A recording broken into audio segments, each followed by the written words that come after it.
Good morning. Today I want to talk about something that I don't know that I've ever even talked about.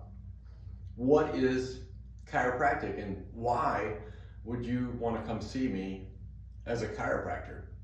So the answer to this question is multifaceted. There's not just one reason why someone would want to come see me. Typically, we think in two terms, in two categories. One is pain, and the other is optimized health. Now, pain is easy to understand. So optimized health is a little bit more complicated, so we'll put that on the back burner here. When it comes to pain, what kind of pain? Well, musculoskeletal pain. And what does that mean? It means pain in my muscles and my skeleton. So the bones and the joints, the muscles and the tendons, the ligaments, the cartilage.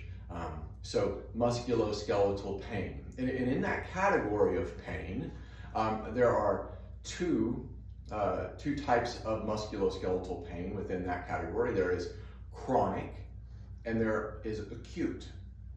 Chronic and acute. All right. And chronic means it's been going on for a while, and maybe it's off and on. Maybe it's like a roller coaster. Maybe it's seasonal. Acute is more like it just came on. I've never experienced this before, and I don't know what it is. And so then you have musculoskeletal pain, chronic and acute. Now let's put that over and think, why a chiropractor? Because I've had this before in the past, and I went to my medical doctor and they gave me some anti-inflammatories, some pain medications, and some muscle relaxers, and then the pain went away. And this is okay.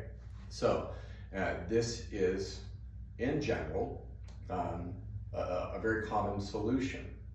Now, I work at a medical doctor's office with quite a number of medical doctors, and they send people to me in these situations. And then I will tell you why. Because two reasons. One, the pain medication, the anti-inflammatory, the muscle relaxers, don't actually address what may be the cause.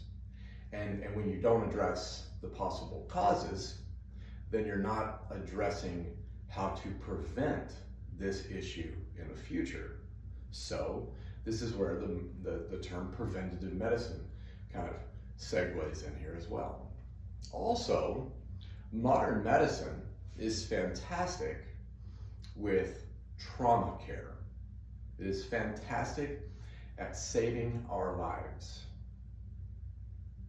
And what I mean by that is when we go to the ER, it's incredible. If you fell off a roof and you thought you were going to die, if you shot a nail into your skull and you thought you were never going to live or see out of one eye again, modern medicine can save you heart attacks, strokes.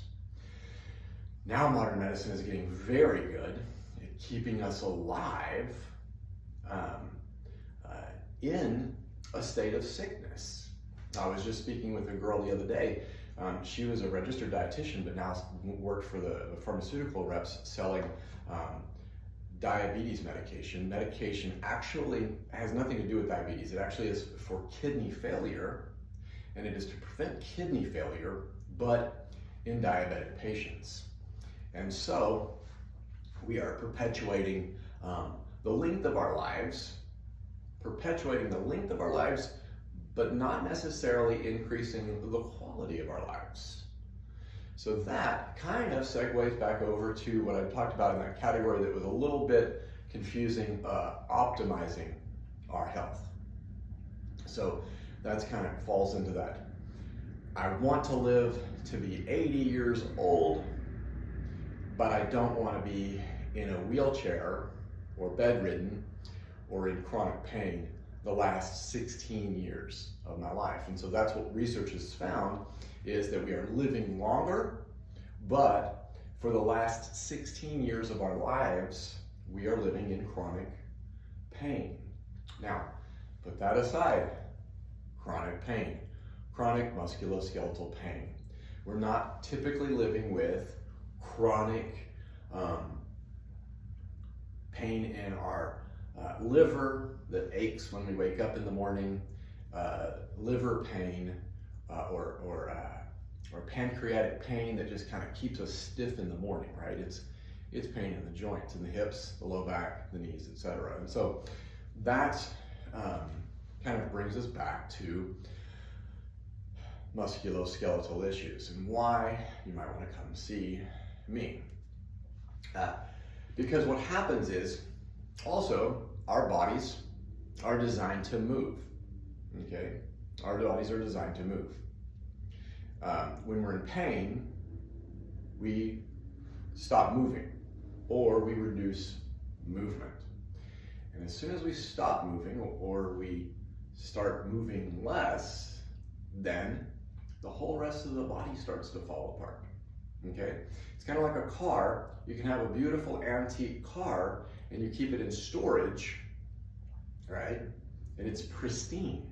And all of a sudden you roll it out 20 years later and all the tires are cracked on it and all the hosing is cracked and busts. And you're like, man, everything on this thing is like brand new, but it's all falling apart. And so he goes back to that kind of use it or lose it. Maybe a poor analogy, but our bodies regenerate.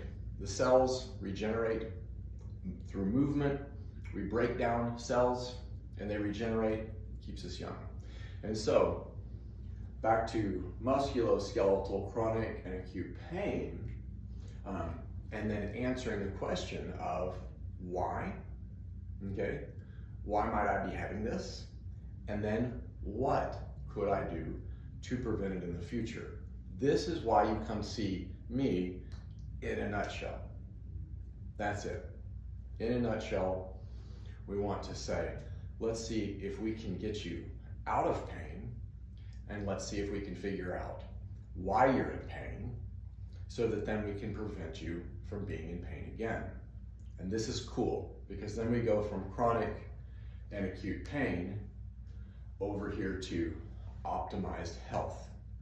Now, how do we get from pain to optimized health? We get from pain to optimized health by figuring out what we want to optimize our health for. Because we don't want to be just running away from pain either. And what do I mean by that? Pain comes and goes. Pain is the last thing to come on and the first thing to go away. Our bodies are designed that way. It's a survival mechanism. If my knee hurts, I'm gonna limp around until I can figure out a way for it to not hurt, so I can catch my prey, I can gather my fruits and vegetables, and I can survive. And then the neurological pathways behind that are simply that the proprioceptive nerve fibers in our body, the reason physical therapy is effective, they're faster, they're more powerful, and there's an interneuron at the spinal cord level that turns off your pain fibers. So it hurts when I do this, but I find that if I do this about 10 or 15 times and get warmed up, then I no longer have that pain. So our body has adapted until the point it hits that chronic phase. And then we decide, is this a smart thing to do, or is there a better exercise that we need to find? Okay, so that's it in a nutshell. My 10 minutes is almost up, and so I actually didn't even get to what I do as a chiropractor, but I'll leave you with this. Our joints follow, relatively speaking, a mobile, stable pattern. So the ankle, very mobile. The knees, very stable. The hip, very mobile. The low back, as a unit, should be very stable. The upper back should be very mobile. Shoulder girdles, stable. And in so doing this, if you start from the ankle and you work your way up, what we're going to find, ankle mobile, knee stable, hip mobile, low back, stable. The number one cause for chronic musculoskeletal pain, acute musculoskeletal pain, is going to be low back pain. How mobile are your hips? What happens is, if your hips are not mobile, your low back starts to compensate. Very simple. So then we work on increasing mobility in the hips, increasing stability in the low back. Then we get us out of chronic pain, acute pain, into optimized health.